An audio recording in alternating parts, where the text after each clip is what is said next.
Donc, je reprends à l'ère du Taureau. S'il y a évolution, ça veut dire que tout ce qui était avant n'était pas encore, je dirais, suffisamment éduqué, si je peux dire. Donc, il faut bien qu'il y ait, à un moment donné, quand le Soleil est entré dans le signe du Taureau, il y a 6000 ans, il fallait bien qu'il se passe quelque chose, sinon ça ne sert à rien de parler d'une ère zodiacale. Et oui, car ce qu'il faut savoir, c'est que la nature du Soleil change selon des ordres qui lui sont donnés d'un autre Soleil qu'on appelle le Soleil central. Alors peut-être que vous n'avez jamais entendu parler de ça, mais notre Soleil, qui est une petite étoile naine, une étoile jaune, naine, c'est-à-dire rien du tout finalement, un petit lumignon, par rapport aux énormes soleils qu'il y a dans le cosmos. Vous avez des soleils qui sont 300 fois plus énormes que notre Soleil.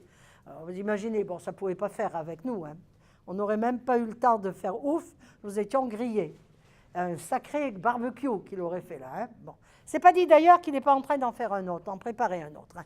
On verra ça tout à l'heure. Bon.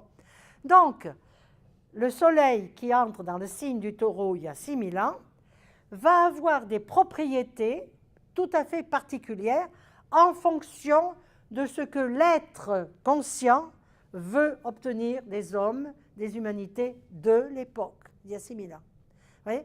Donc, ce qu'on appelle des émissions de matière coronale, vous pouvez le noter dans votre tête, ça s'appelle EMC, les émissions de matière coronale qui sont représentées par ce plasma, ces énormes tempêtes solaires, ces vents solaires, tout ce que vous voudrez, appelez-le comme vous voudrez, ne sont pas les mêmes d'une période à l'autre.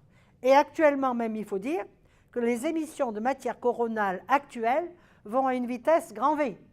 On a à peine le temps d'en détecter une qu'il y en a déjà une autre, parce que nous sommes justement dans un bouleversement considérable du cosmos et du système solaire.